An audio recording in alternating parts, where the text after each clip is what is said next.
And before I start, I think we need to give a round of applause to Nick because he just defended his dissertation, right? That's true. Yes. Thank you. Nick, thank you so much for being here. And I'm going to give Anna the honor of introducing you since you guys go back a ways. Before we do that, we definitely want to go around the room and just do a brief introduction of the participants. Since one of the purposes of these meetings is to get to know each other and get to know the type of work that we're doing that may generate some ideas for collaborative work in the future. So I'm Michelle Wilson, as I said. I'm in the Department of Spanish and Portuguese, and I work on my previous work was on ritual and religion in the Andes and Catalan communities. And now I'm working on issues of transnational migration and indigenous groups. That has to be a grad student in Spanish and Portuguese in Hispanic linguistics. We're looking for terminology, linguistics, and studying networks. Hi, I'm Chrissy Garcia. I'm a PhD student in Spanish and Portuguese. I also do analytics and social linguistics, and I study how to write My name is Molly. I graduated in the College of Social Work last May with my bachelor's. I'm working there as a research assistant right now. We do a lot of work with youth here in the States, but I've done some stuff in Nicaragua recently, and I'm interested in expanding out to other Spanish programs. My name is Ulrich Juan Ceballos. I work at the Spanish and Portuguese Department, and my current research is on cultural agency of Quechua people. I am studying wine in fusion with other musical genres. I'm Katie. I'm an international business student with a double major in Spanish, and right now I'm in a business class. Should I? No. Okay. You want to give you a formal introduction. My name is Anna Babel. I'm a professor in the Department of Spanish and Portuguese, and as most of you know because you were here last week, my research is on Spanish Quechua contact and delivery. My name is Devin Brennan. I'm a PhD student in Spanish and Portuguese as well, as well as linguistics. I'm interested in language contact, and studying Quechua the last year.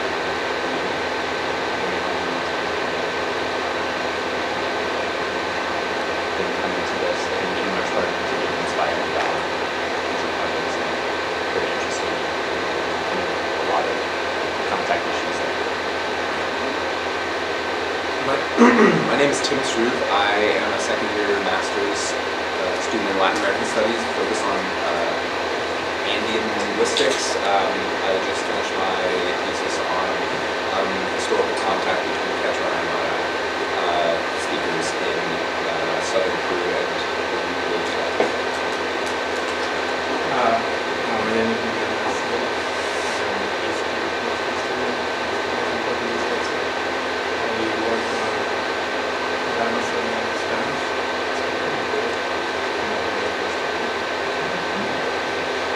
My name is Victor Moore. I work in books and enrollment services. I'm here on behalf of the demographics program, the food demographics in the U.S. I'm here because I was born in the Andean area of Ecuador, and I'm going to learn. So the fact that I'm from there doesn't mean I know a lot of things. So these are great opportunities. So I guess I am going to give our formal introduction.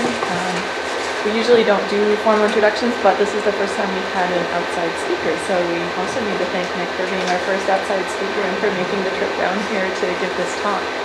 I'm really, really excited that Nick was able to come because his work really is an example of the kind of work that I hope will come out of this week in terms of connecting the Andes and the Amazon, which we do tend to see as distinct regions, but really aren't. And so I'm excited to hear what he's going to say. Nick, as Michelle just said, defended his dissertation about 3 weeks ago, is that right? Last Thursday. Last Thursday, excuse me, and has already turned in his revisions as of Monday? Yeah. Dr. Nicholas Q. Emlen will be giving us this talk about trilingualism and coffee production on Andean Amazonian agricultural frontier of southern Peru. Nick did 19 months of field work in the eastern Peruvian lowlands. The work was supported by a Fulbright Hayes and an NSF fellowship. Before Nick came to grad school, he did at the University of Michigan. He was the executive director of the Endangered Languages Fund, so brings a really interesting perspective to this work. And I asked him for a cute fact that I could share with you guys, and he's also a guitar player. So now we know what he did during those 19 months. Right. Well, thank you so much.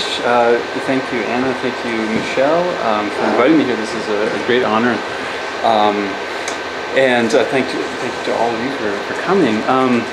I'm really excited about this because, as I'll talk about, my work has to do with the relationship between the Andes and Amazonia, and that's just something that people tend not to talk about. And the fact that that you have a group set up here that specifically that has both Andes and Amazonia in the title is very exciting to me, and something that I'm not aware of anywhere else, really. So that's wonderful, and I'm really glad to be here. So yes, I'm going to talk about trilingualism and coffee production on the Andean Amazonian agricultural frontier of southern Peru. This takes place in the forested hills that connect the Andes and the Amazon plain. The area where I did my fieldwork is traditionally inhabited by the indigenous Machigenga people. But over the 20th century, it has been gradually colonized by Quechua-speaking farmers in search of land to set up coffee plantations. So in this area, Machigenga, Quechua, and Spanish are all spoken. Many people are also trilingual. And so my goal in this talk is to describe some of the patterns of multilingualism and how it's structured socially, and then raise some broader conclusions about the relationships between the Andes and Amazonia. So I'll start with a little description of the community where I did my field work, and how they're currently managing the history of it, and also how they're managing their ongoing incorporation into the coffee economy, which has arrived at their doorstep. Then I'll talk about some of the linguistic dynamics that go on with the trilingualism. I'm not going to get too much into grammatical detail. That is a major part of my work. But since this is an interdisciplinary crowd, I think I'd stick to the more ethnographic material. And I will wrap up, some comments about highland-lowland interaction. So I chose to do research on the relationship between the Andes and Amazonia because I found this relationship to be rather poorly understood. It's often taken for granted that there are three so-called natural regions. Anybody who has spent any time in Peru is familiar with this way of conceptualizing the nation. The coast, the Andean highlands, and the Amazonian lowlands. So the popular ideologies of these geographical regions that are distinct and separate have some sort of internal coherence to them and external separation from one another, and that these geographical regions correspond to different types of people. In the Andean highlands we have Andeans, and then in the Amazonian lowlands there are Amazonians, at least regarding the indigenous inhabitants of those regions, and that those are sort of different categories of people.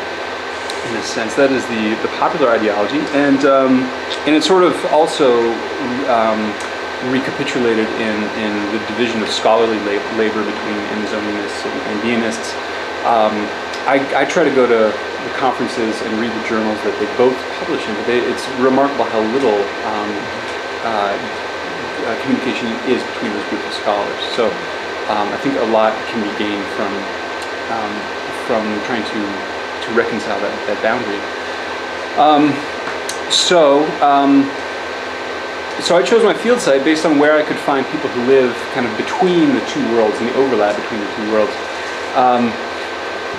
And the answer for me was the coffee frontier, where where Andeans in search of land have gone into the nearby lowlands in the Department of Cusco to search for land to clear for coffee plantations. So this has been a major demographic change over the course of the 20th century. Here's population growth. Far left, I'll do this. Here, that's not going to work, but on the far left, that's the city of Cusco. In the red is the lowland areas adjacent to the Cusco highlands, and then all the rest of them are the rural highland provinces of the Department of Cusco. So you can see that population growth in the rural highland provinces down here it's all very it's grown relatively less quickly than in the city of Cusco and in the highlands. So, and the national average there is in the middle. So the Andean highlands have sort of emptied out into, on the one hand, the city of Cusco, and then on the other hand, the lowland areas. People have come to Amazonia in search of land and opportunity, also fleeing violence, drought, crop failure, etc. And so Amazonia sort of serves as a release valve for problems in the Andes. Now, the story of rural to urban migration, like we see on the far left, is relatively well documented and well understood. But the story of rural to remote migration in red is not so well documented. And so that's what I wanted to focus on. Why people leave the highlands, in part, why people leave the highlands, the rural highlands, and move out of towns or villages into very remote, often, areas of Amazonia, very far away from the road network, often. So that's sort of an interesting, I think, context for this work. And as a result, here's some census data. Up on top, the green this is the population ratios from 1961 to the 2000 census. You can see that the ratio between the rural highlands and the lowlands 50 years ago was 6 to 1. But as of 2007, there were only 2.3 people in the rural highlands for everyone in the lowlands. So you see a similar. The blue is urban migration to Cusco, but you can see it's a dramatic change demographically. Andean agricultural colonists, colonos as they're known, they are now in close contact with Machigenga people east of Cusco. Sometimes in conflict, as you might imagine, over land. Sometimes not. Many of them have married together and have formed families and communities. And to the extent that the categories of Andean and Amazonian, or Colono and Machigenga, are really quite unstable, contingent, and relational, and perspectival. In the community where I was, nobody really agreed about who was a Machigenga and who was an Andean campesino. Those are identities that are very fluid, and much more so than one often reads in the literature. So I sought out such a community, and this is it. It's called Yokiri. It's kind of hard to see here, but that's really it of the community. It's very, very small. There's 95 people living on one hillside. I'm going to talk about the settlement pattern of this community in a moment, but basically there's the school, and then everybody else lives spread out across this entire area. I lived here in one of those buildings on the left.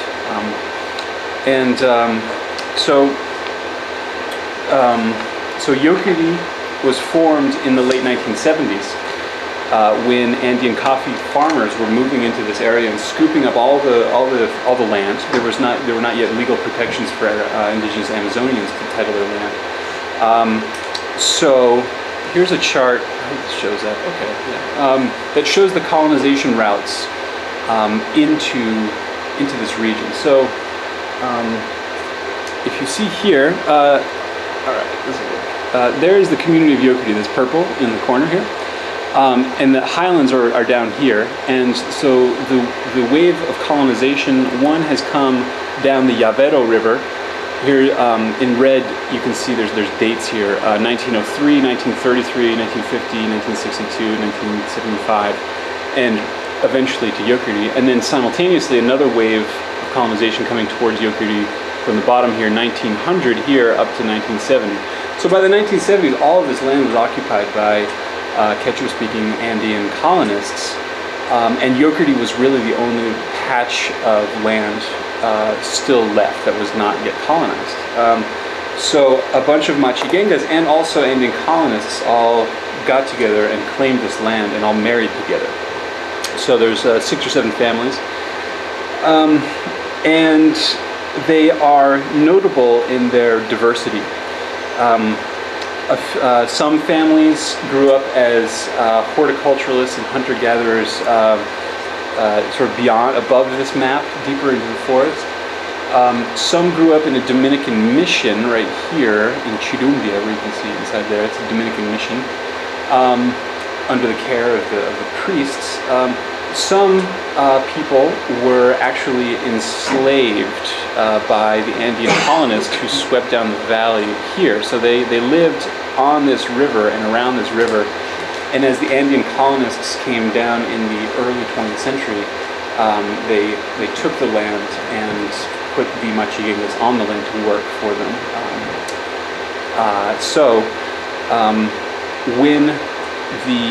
And then finally, a family of Andean colonists also married into this group of people who just formed this really tight kinship network and claimed the land in Yokurdi. So the result is this extremely complex community, socially, culturally, and linguistically.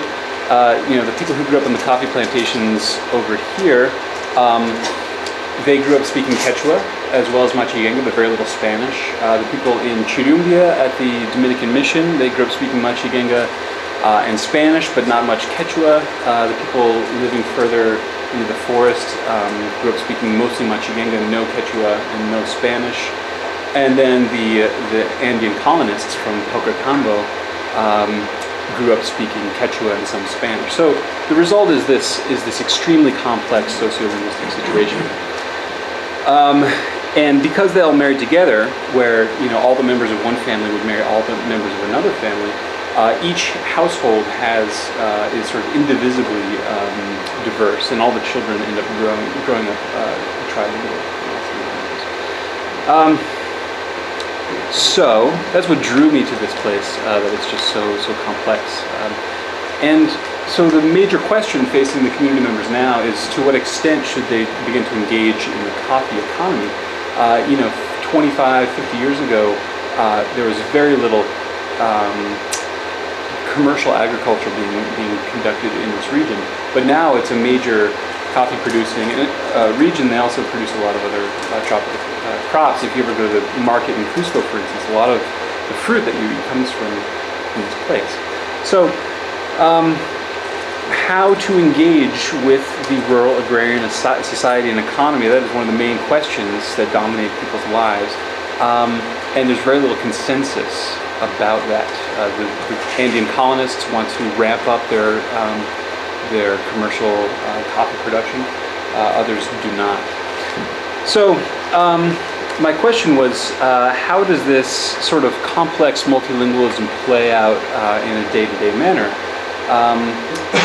And how is the multilingualism connected to the changes underway with the expansion of the coffee frontier? By the way, this is their road that they built a few years ago to try to connect themselves to the coffee economy, to try to make their production more viable. There's a lot to say on that point, and I'm just going to focus on the role of Quechua and Spanish in these people's lives.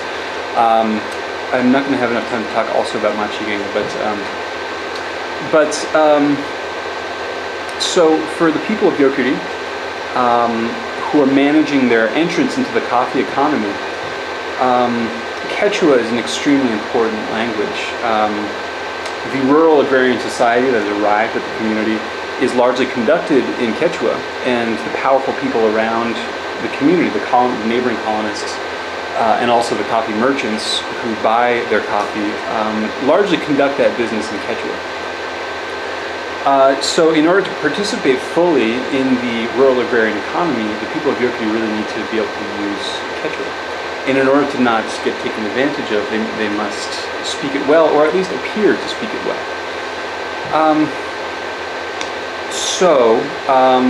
This is kind of an unusual situation in the anthropological literature, at least, where Quechua, from the perspective of the people of Yokri, Quechua is the language of integration into the economy, into the commercial economy, into the global economy, and also into the Peruvian nation.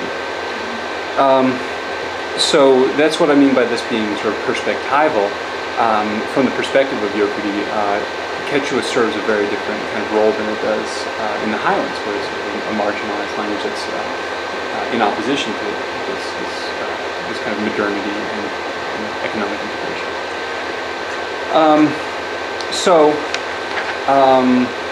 Just to give an example, the people of Yokri and many Machigengas refer to the Quechua speakers around them as gente blanca, which is really novel for the people of the Andes to experience, to be a monolingual Quechua speaker in some cases and be called gente blanca.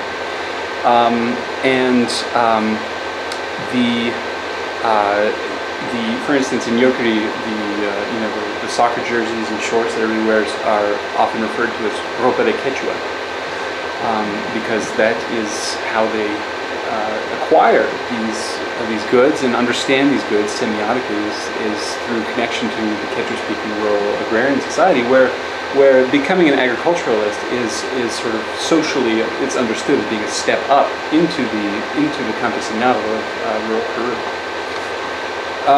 So the sort of the social semiotics here are a little bit inverted and very complex.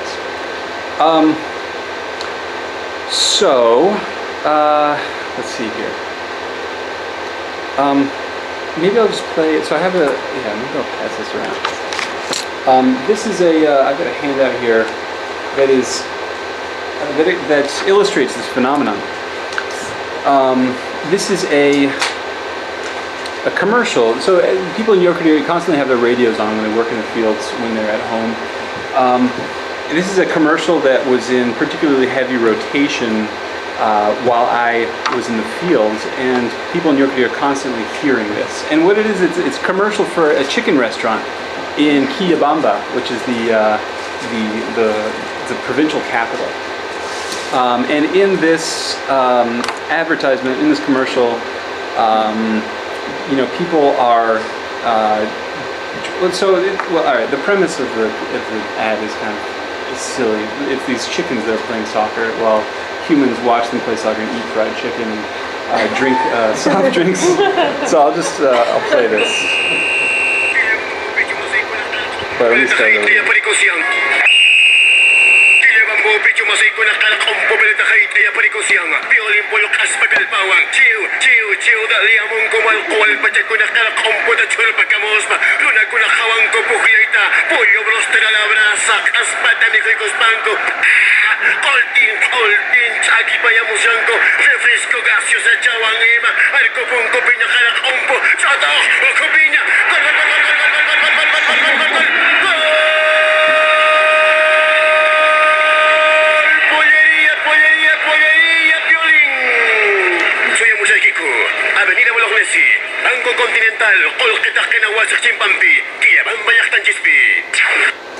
Okay, so apart from just loving that commercial, I thought I would put it in here. Just so what I'm trying to get at with playing that is it kind of illustrates some of the complexities that go on this frontier, which is that in this brief commercial we hear a lot of the signifiers of modern living. Chicken restaurants in the provincial capital, televised soccer, the consumption of chicken, processed food, like soft drinks, and so for the people of Yorkuri, Quechua is really close to this. So the fact that this is in Quechua makes perfect sense to the people of Yorkuri because this is what Quechua speakers do. They live in the urban center. They command enough money to be able to do this kind of thing. And so for the people of Yorkuri, this represents sort of a local model of success. And so the purpose of this is to draw the complexity of this social semiotic of Quechua. Okay, so. In addition to this being sort of like a social model of social arrival in the middle class, Quechua, it's also important to know Quechua in order to conduct your commercial transactions. The coffee merchants who drive through. Here's Yorkuri. These are the coffee merchants who have arrived to buy the harvest of the people of Yorkuri. They speak Quechua, and if Machigengas are often thought to be easily deceived among coffee merchants because of their relative inexperience in commercial agriculture. So people in Yorkuri find that it's really advantageous to know Quechua, and so it's a practical matter, but it's also sort of a major part of kind of participating in a certain type of rural agrarian sociality, and sort of the social world of the Andes that has come to surround them. It's now contiguous from the Andes down into the lowlands.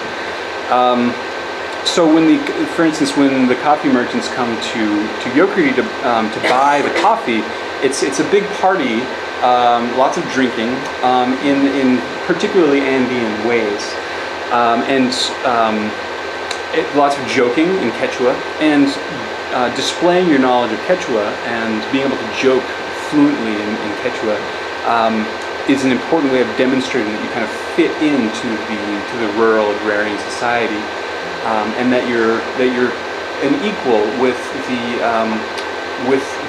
colonists that come to surround you. So this is what every coffee sale begins like this. These are the people in your, just off the camera here is the coffee merchant who has brought this crate of beer, and there's lots of joking and carrying on, and people in Yorkuri really try hard to demonstrate that they're conversant in that kind of social world. And speaking Quechua is a big part of that. So here's an example. This is a conversation I had. I'm the butt of a lot of jokes in my field site, which is good. It's friendly. So this man, this guy who really doesn't speak that much Quechua, he learned this joke, to be able to use it. He asked me, "Imatan mosporanki, what did you dream about?" And I responded, "Mana imatapas mosporanicho, I didn't dream about anything. What about you? What did you dream about?" And he said, "Sophia," which is the name of my girlfriend in the US. So it was like this sort of crass, drinking. It's drinking humor, I suppose. And so the point here is that he wanted to. This is a person who doesn't speak much Quechua, really. He's a native Machigenga speaker. And this was sort of a performance of Andean sociality, in part for the benefit of everybody, but in part for the benefit of the coffee merchant.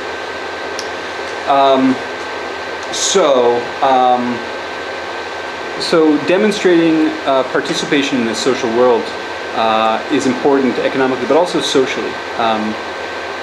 Is that clear?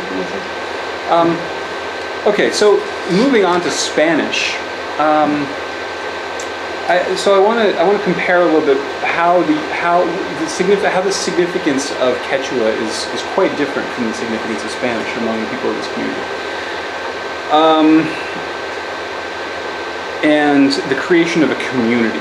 So before I get into this, there's some things that I should say about Yorkuri. And about Machigenga society traditionally, and that is that they live according to what has been called in the anthropological literature a family level society, and that is that many Machigengas and people in Yorkuri until recently don't really recognize commitments to people who are not kin.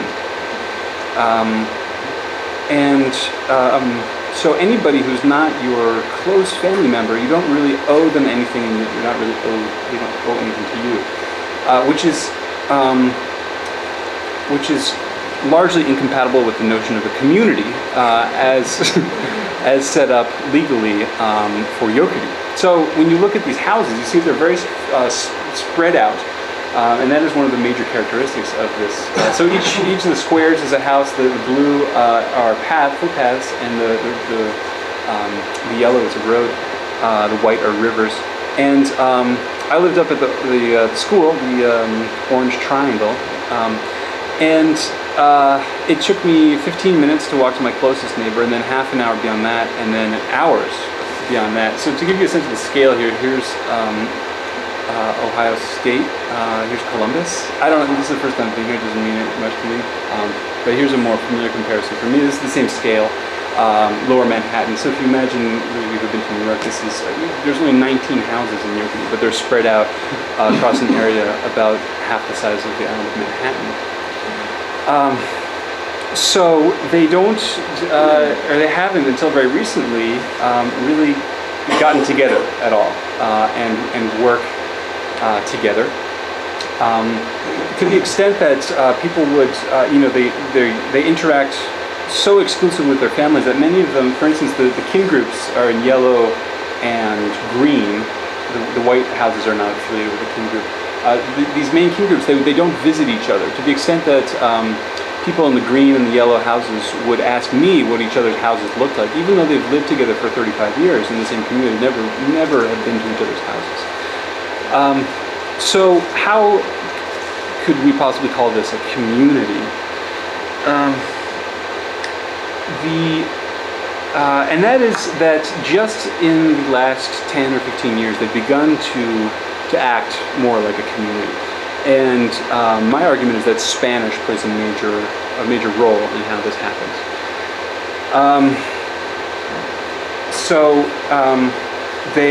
They get together now once a month for community meetings in one of these houses on the left here, in the Salón Comunal, and for an asamblea, a community meeting. And in these community meetings, they began to behave like a community. They began to recognize mutual indebtedness and obligation and privilege beyond the level of the kin group. So they meet once a month. They spend 10 hours really hashing out community issues. They're also beginning to nucleate into a center of town. So where the school is, where the Orange Triangle is, they're all beginning to set up what they're calling an urbanización. They're all beginning to move in and interact with each other, regardless of kin group. And so this is a pretty fundamental change. Part of the reason they're nucleating is because they can only get electricity if they live all close together. The state is not going to run electrical lines out to everybody's hours out into the forest. So they can get electricity. Also, they have to work together as a community to petition the municipality for investments like a health post and sanitation and stuff like that. But they're also beginning to work together in fainas, in communal work groups where everybody gives up a day of their time to work on communal projects like the road. That's how they built the road a few years ago. So they've begun to work together for the first time, really, beyond kin group affiliations. So the Asamblea, the community meeting, is sort of the primary site for this. This is where they argue, they debate, they express aggression and assertiveness and compromise, all of which the people of Yokuri and many Machigengas in general just have not done, really. The conflicts are resolved by moving away. Yeah. I have a question about that. So what you're describing now, does that include the houses that are designated in white that are non-kin? Right, that's a good question. Those, yes, they arrived relatively recently, just in the last 10 years, and they haven't really gotten a chance to incorporate themselves into the kinship network of the community. So they tend to do only labor among sort of brothers and sisters that came. So that same principle holds, though they don't have a broad kinship network yet, and they're sort of kind of outliers in the community. They do, yeah. And then the other question that I have is, when you described previously in terms of not visiting and discussing with them, you mentioned what then maintains those kin ties? Among kin networks? Among kin groups? Yeah, sharing of food, mutual labor. They do aini among kin groups. They constantly visit each other. But I would say that the reciprocal sharing of labor is probably the most definitive. But they also, yeah, so whenever anybody needs to harvest their coffee, it's always a huge job, and it has to happen very quickly. So they do these two different phases. So before you said they do not visit the process. So is that a previous phase? Right. Well, what's happening now is that they still don't visit each other's households. But now they do meet together in the context of the community meeting. So this is the first time that there's a venue and a context in which they get together, where there was none before. So they still don't go. So there's a division, sort of a semiotic division between the private and the public that goes on. The homes are a sort of a private space where kin are only allowed, but the public space of the community meeting is open to everybody. But the homes are still off limit to non-kin. So the work that they do is not around the home and the coffee plantations? You mean the communal work or the family work? That is, yeah, that's around the home and around they live surrounded by their fields. So a family member will come for a day or 2 days and stay over, and they'll eat in the home and then go out and work in the fields during the day. And then they'll reciprocate that labor on. But the communal labor is different. Here they work only on community projects and not on family level projects, like the maintenance of the school, clearing the soccer field in the center there, clearing a landslide on the road, stuff like that. They do as a community, and that's organized through the system of FINA that comes from the community level. Social organization is planned in the community meeting. Does that make sense? Where only Spanish is spoken. So there's a distinction here between sort of private home speech, which is often Machigenga or Quechua in the homes where people sort of are from Quechua-speaking families. And public speech, which happens in the context of the community meeting, which happens almost exclusively in Spanish. So I want to talk about that a little bit. The ideological transformation from a group of families to a community is really negotiated within the context of community meetings. Every month, the whole hillside empties out, and everybody comes in, and they spend the whole day. And they really do argue, and it's the only context. And sometimes they even fight, not physically, but almost physically. It gets right to the brink, which is something that Machigengas just don't often do. It's sort of unprecedented in the anthropological literature. And so it is the fact, I think, of coming back every month to argue and to compromise that is sort of how this level of social organization is actually forged in the discursive space of the community meeting. So I've been describing here the community meeting as a public forum in the Habermasian sense of a forum that is kind of free of private concerns and of reasons and rational debate, which is what they very much are trying to achieve. And in order to do this, Spanish is a very useful language. and Spanish is seen as part of the suppression of kin-level allegiances in this sort of ostensibly non-private space, where your relationships to your family members are meant to be subordinated to your commitment to the community as a totality. That is the ideal. That is the ideology at play here. It's in fact much more complex, and the boundary is much more leaky. Particularly because the presidente of the community is a member of a kin group also. So there's constant fighting over conflict of interest, and so he doesn't refer to his mother and father as, he refers to them as Mr. and Mrs., just as he would refer to any other community member, to sort of to express the fact that in the context of the community meeting, he has no family members. So everything in the community meeting is set up around a sort of a public democratic egalitarian form.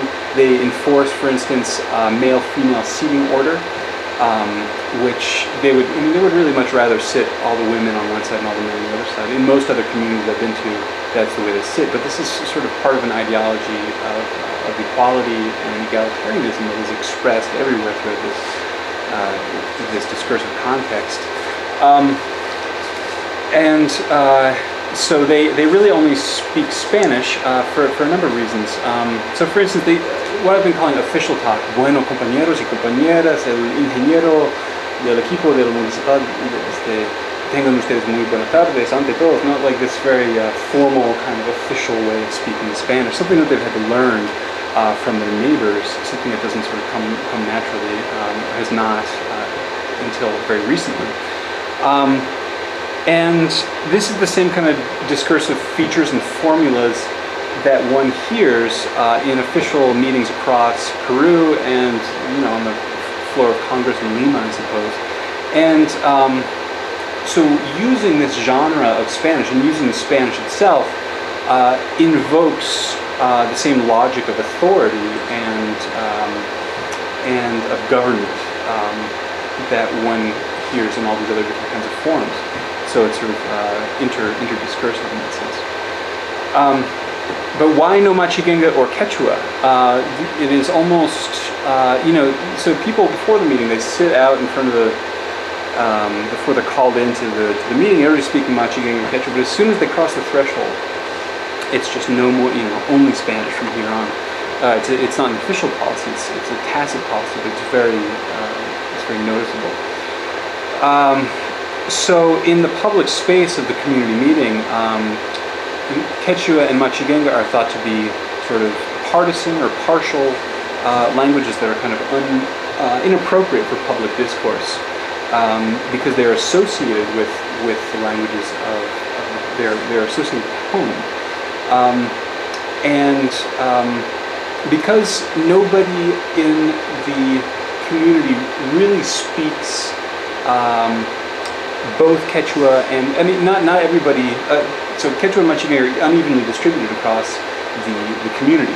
So to speak Machigenga or to speak Quechua is to exclude a significant proportion of the community from the discourse. And because this is a Habermasian forum in which all citizens are supposed to be able to participate, this is seen as sort of a disrespect to the community as a level of social organization.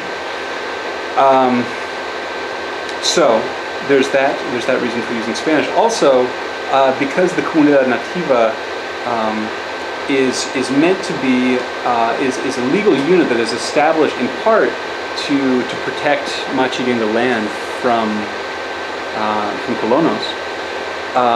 The fact of having Quechua in the meeting is embarrassing to them. It's a sign of the existential failure of this community that's sort of ethnically defined from the outside to keep colonos out.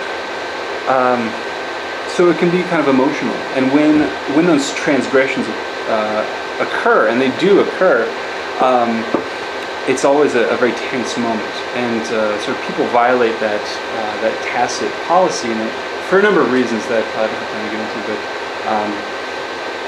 but it really draws attention to the fact that this is meant to be a real democratic egalitarian form. And Spanish is what allows that to take place. So that's how Spanish helps them sort of transcend the family level, the social organization, to create something above it. Let's see.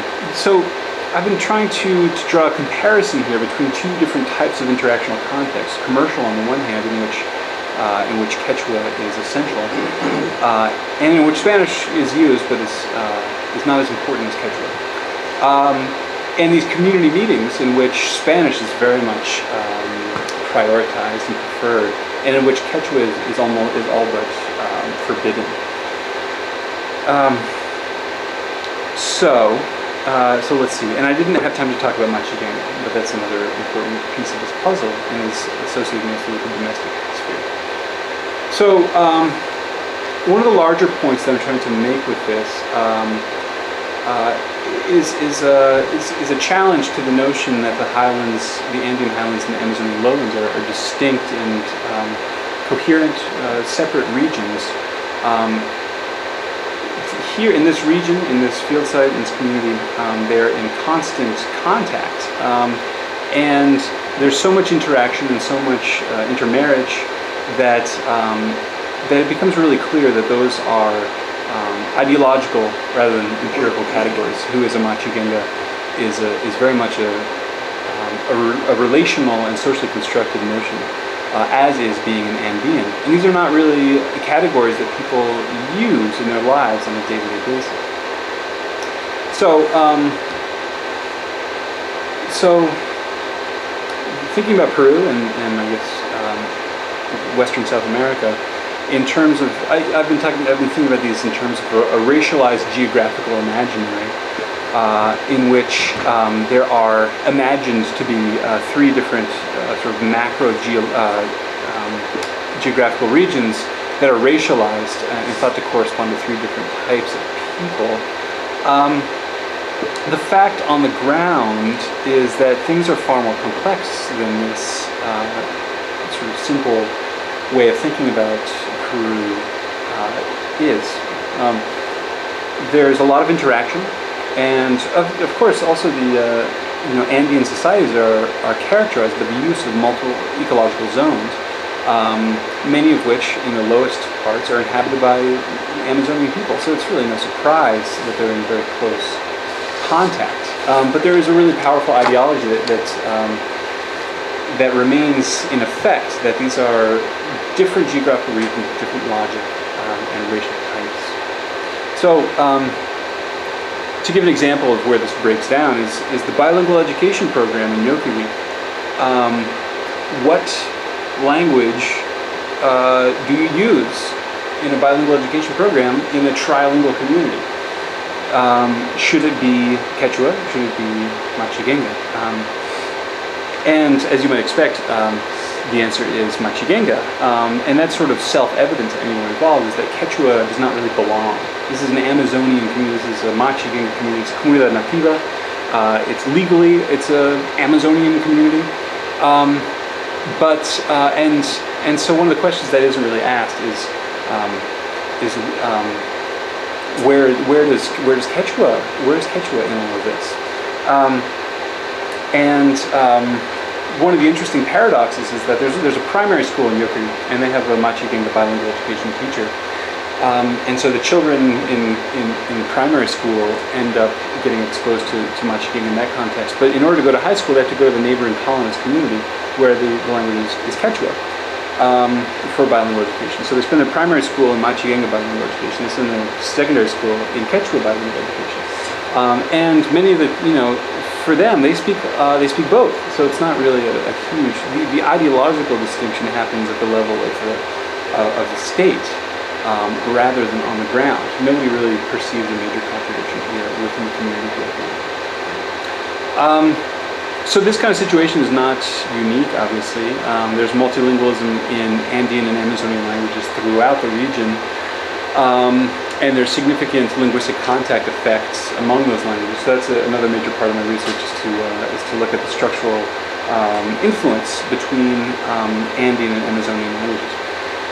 Just to give an example, these are all examples here of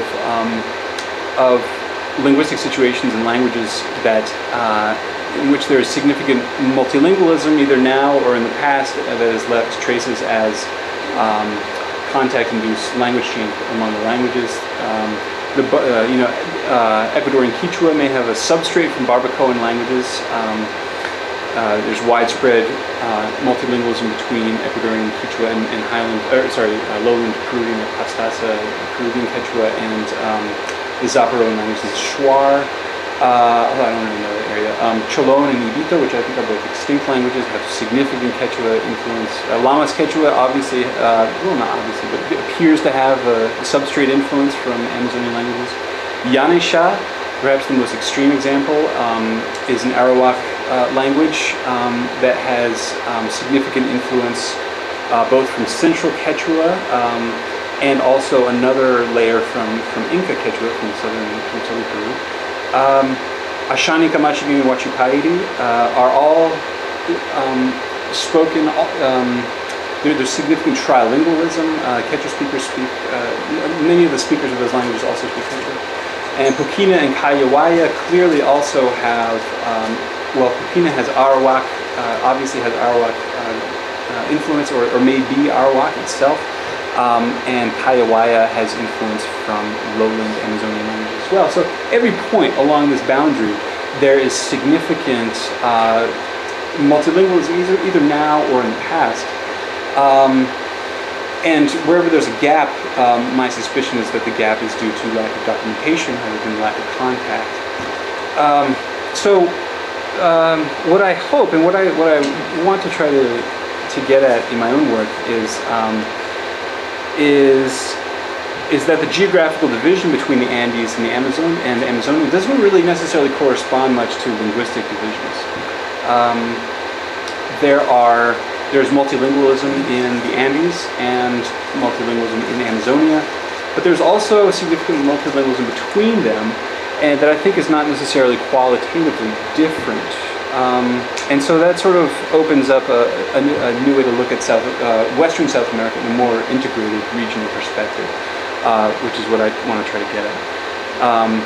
And that's true not only linguistically, but also historically, culturally, socially, economically. I mean, many of the major issues surrounding,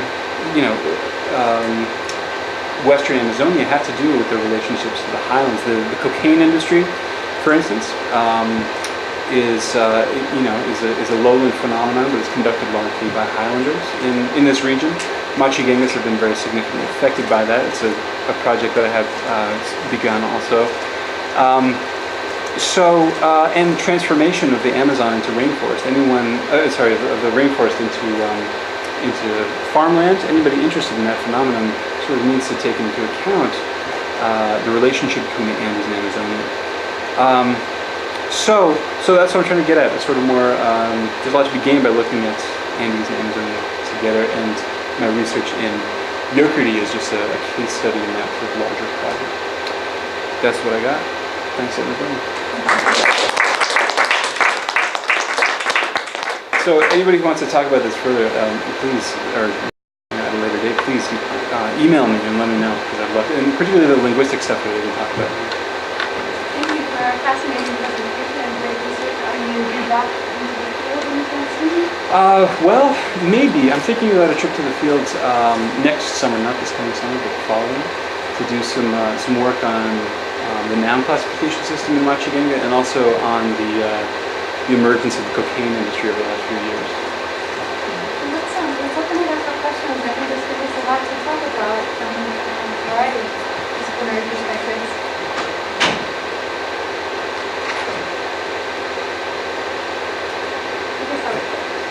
I have a sort of a question and a framing question. One is, I really appreciated the fact that you indicate that when we're talking about the asambleas in Spanish, beyond the language, that it's an organizational model or concept. And it made me think of situations in my own field work in northern Michigan, where sometimes the meetings in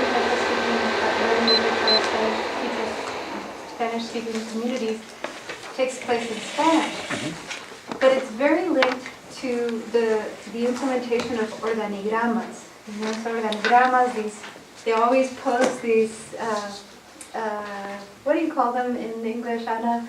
So like frameworks, right, where it says, here are the people in charge, these are the people that they delegate to, these are the objectives.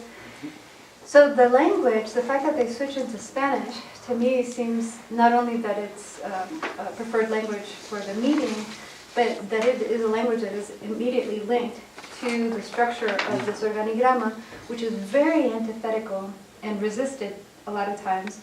It's antithetical to the kin organization that you generally find, you know. And people sometimes reject it and say, we don't operate this way. We operate by asking favors, you know, rogando un favor, you know, to family or to friends. You know. So beyond like just the language, it sort of implies a different organizational structure. But that led me to think about the fact that you're actually presenting two different public spaces, right? So the language of governmental or social organization and the model for it may be Spanish, right? But in the public sphere of the economy, it's Quechua. So it makes me think not just the language, but what is the understanding of the way that that sphere operates. And that brought me all the way back to, you mentioned Quechua as the language of integration in the economy and into the nation. Yeah. But are we talking about the national economy, or are we talking about the national social governmental structure? Yeah. That's an excellent question, and that is the tension that I tried to bring up here. You know, in other context situations in Latin America and elsewhere, these kinds of phenomena often fall along a dyadic line of a European colonial language and indigenous language. And one of the things that drew me to this community was that was the complex nature of Quechua in this community as an indigenous language, obviously, to the Andes, but also as a colonizing language, and the people of Yurkiri understand that tension. They understand that elsewhere Quechua is a marginalized language, but in this context, it's also a language of integration. So it's extremely complicated, and the two spheres of activity and ideology that I described, as you say, are partially and quite a bit overlapping. I've been talking about it as a distinction between political modernity and rural economic modernity. And I'm not really willing to stand behind those terms because it's so complex and a lot is missed by that distinction. But the distinction, I would say, is that Quechua, for the people of Yokiri, they perceive Quechua to be connected to the rural social world and an economic system locally that connects them to the global economy. But then they also recognize that they are in a sort of a Hispanophone country in which ultimately a lot of, that's sort of the language of governmentality and ultimately of progress and modernity happens in Spanish also. So the fact that they make such a clean distinction between them is significant, and I think due sort of tied to the local and kind of particular circumstance of the community, which is this very, I guess it comes down to a very conflicted view of Quechua. On the one hand, this is how speaking Quechua and learning Quechua, interacting with Quechua speakers, is how to achieve a level of progress and modernity as those are understood. But at the same time, rejecting the influence of colonos in their lives, in their sort of striving for autonomy and separateness politically from, because the Comunidad Nativa system is set up specifically to protect them from colonists. And they embrace that and reject Quechua as a part of a sort of political autonomy. I don't know. I guess that doesn't answer your question, but the answer is that it's just there is a lot of ambiguity, and that boundary is not at all clear, and much of life in Yokurdi is spent sort of managing that very blurry and complex boundary.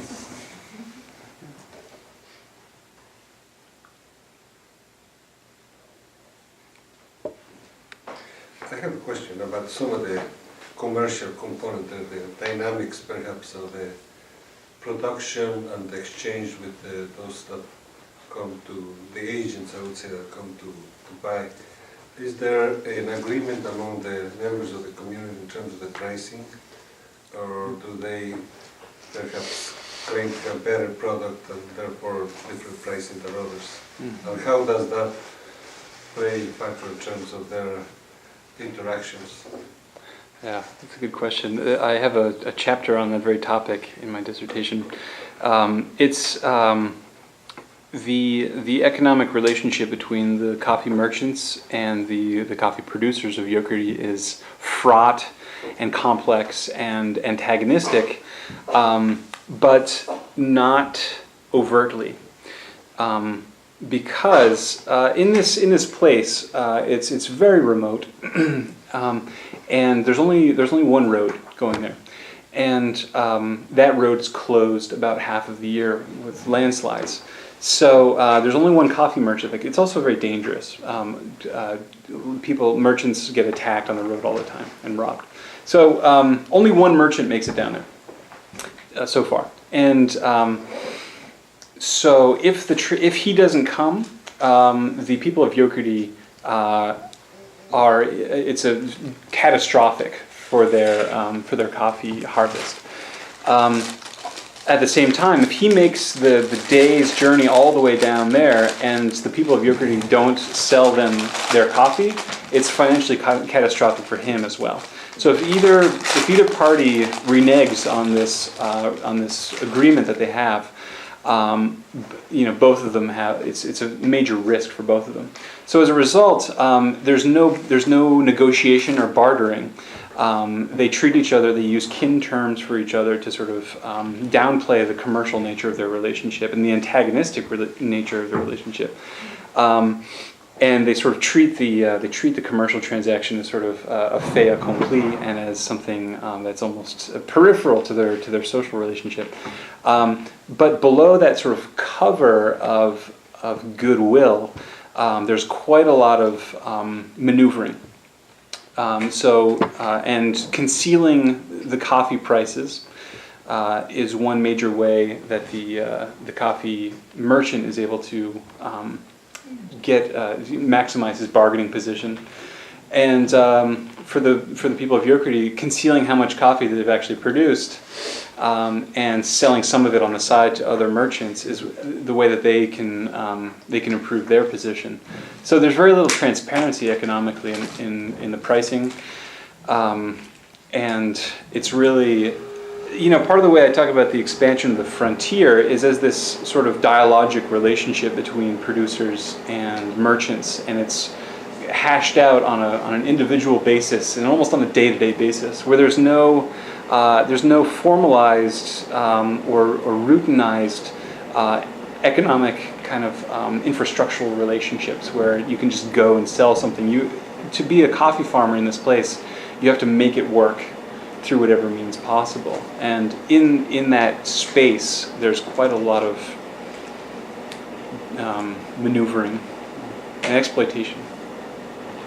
But if people are moving into the area, it seems like there is a niche for them to have a lucrative production. There is. Yeah, definitely. I mean, if you can move into a remote place in Amazonia where you buy land for nothing, get a huge piece of land, turn it into a massive coffee plantation, and then you and all of your neighbors petition the government to extend the road there. Your real estate prices go up to the, and then suddenly you can sell this huge coffee farm and then go retire in the middle class of Cusco. So that's really, nobody's there to stay. Nobody goes there because they want to be a coffee farmer in the Amazon. It just happens to be a really a good way to make some money if you're willing and tough enough to hack it out of the rainforest. I'm curious again about this sort of distinction between the economic and the social sphere when you mentioned the kin terms that people use to do these financial transactions, you know, and yet the strict division between kin and non-kin when it comes to the asamblea and the community building. Yeah, you're right. These are sort of semiotic fields that are negotiable and are strategically manipulable in a sense. You know, for instance, several of the when the community first established this relationship with the coffee merchant, they invited a priest, and they had the coffee merchant baptized some of the children in the community and entered into compadrazgo relationships with the community members. And so and this was because I think it's because it's, you know, having that commercial relationship, I mean, having that personal kin relationship provides cover for the kind of economic maneuvering that goes on, and it's easier, you know, it's less of an offense. It's more of an offense to betray and swindle your kin, your compadre, than it is to swindle your commercial business partner or something. So the idiom of kinship is imported into these commercial relationships in very strategic ways. Yeah. But the community building and the asambleas, are those relationships conducive also to formalizing compadrazgo ties? Huh. You mean within the community itself?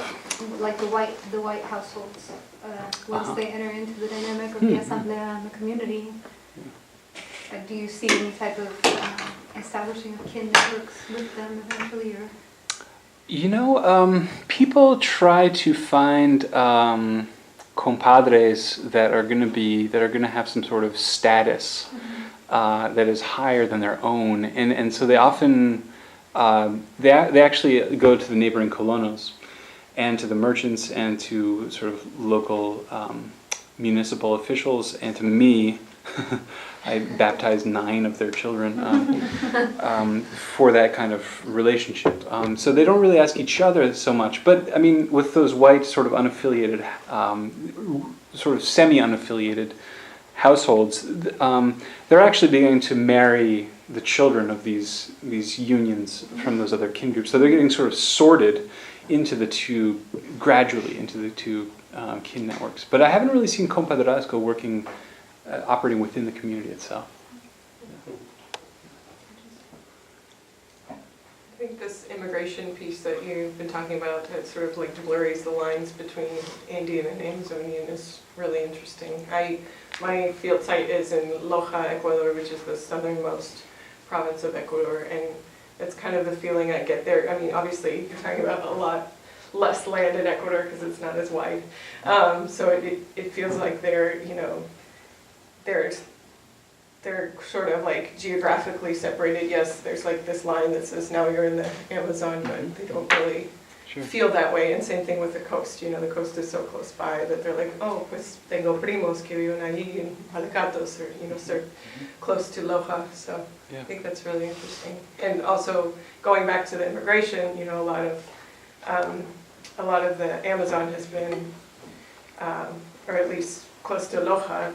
Who are the people that live in the Amazon right next to Loja? Well, there were Lojanos, you know, that have moved there. So it's created those ties, much like you were talking about. Yeah. And the categorizations really are pretty contestable. So if you know, I was there during a census, and they came in and they said, "Is everybody here a nativo?" Which is kind of an offensive word, but meaning indigenous Amazonian. And they said, "Yes." Okay, check the box. Yeah. Because it's comunidad nativa. But if you ask different people in Yokriti who the Machigengas are, there's quite a, so the people who grew up deep in the forest, for them, everybody's a colono, everybody else in the community. The people who grew up on the coffee plantations, the people who grew up in the mission, people who came from the highlands, they're all colonos. But if you ask the people who came from the mission, they'll say, yeah, we're Machigengas, they're Machigengas, but these other people over here are colonos. So there's no agreement. Those categories are very much socially constructed, and there's no agreement about who fits into which category. It's Yeah, something else I was thinking about when you had the big map of, areas of contact between Amazon and Andes is, a lot of times in thinking about Spanish, a lot of people talk about Andean Spanish, and there's maybe some unification within the Andes, and I could almost see, kind of going along with what you're saying, there could be more similarities between two particular varieties of Peruvian, Andean, and Amazonian Spanish. There could be more similarities there than there are between Highland Peruvian and Highland Ecuador, for instance. sure, agreed. You think so, Miguel? Yeah. And Miguel can stop me if I'm wrong. Probably. I mean, there is this literature that supports that vision. Yeah. There is more things, similar things, linguistically and also socially, between the Amazon and the Andes, than the coast and the Amazon in relation to the Andes. Yeah. That's my general feeling in Ecuador too. There's a big divide, like coast and highlands, right? All of those costeños, they just live differently, they speak differently, everything, but then maybe not so much the other way. I have a question. So I know you did a few work in this area. I was wondering if this situation is characteristic of, is a very specific situation, or you can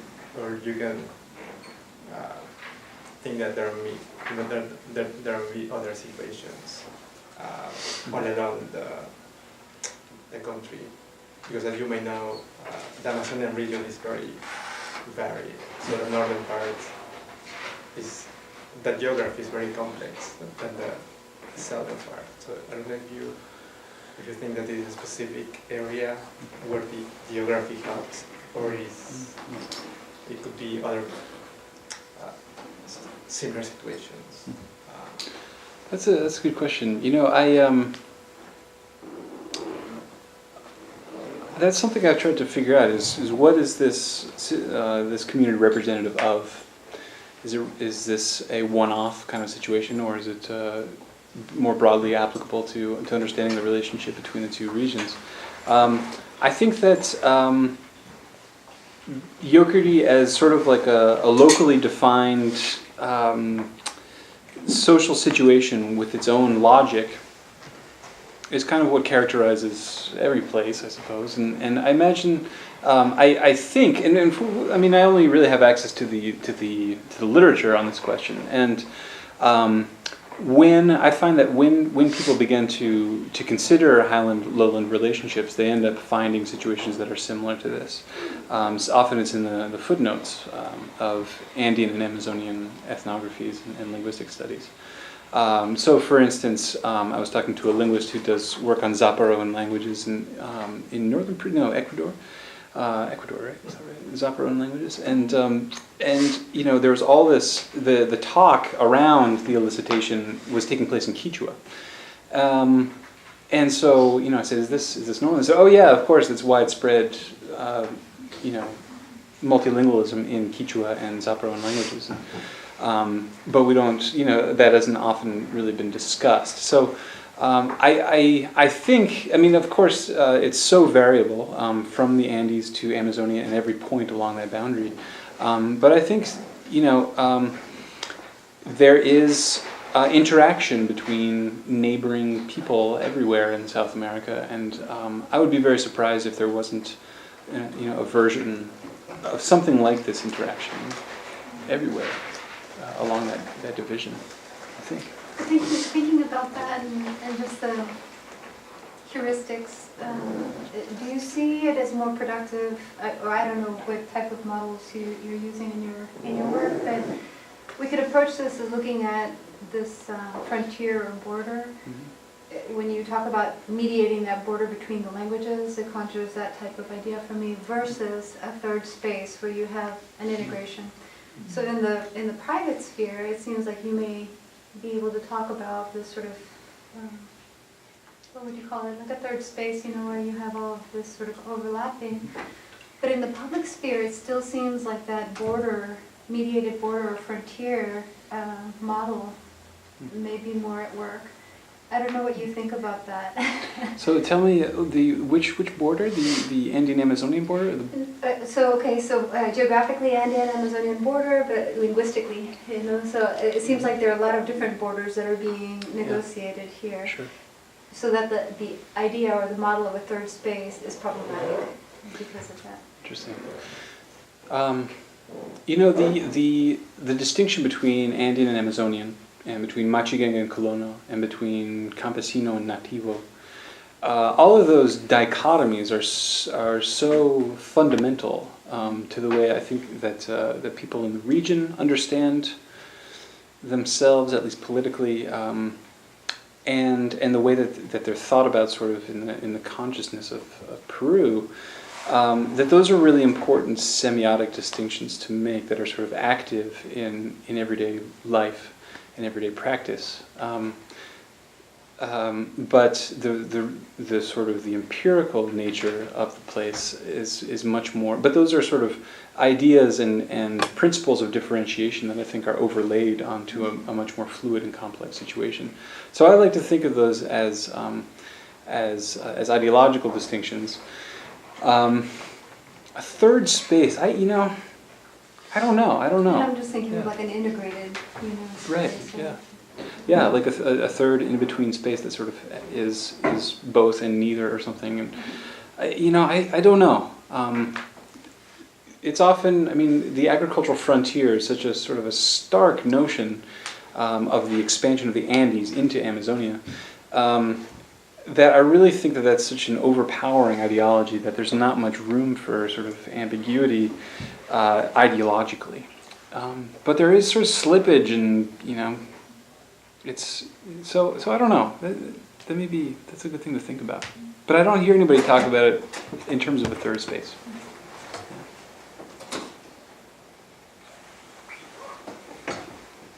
Any other questions for Nick? No? Well, in that case, we want to thank you so much for making the trip to come out to see us. It really adds it enriches the space, especially in dialogue with scholars from outside of OSU. So thank you so much for coming. Thank you.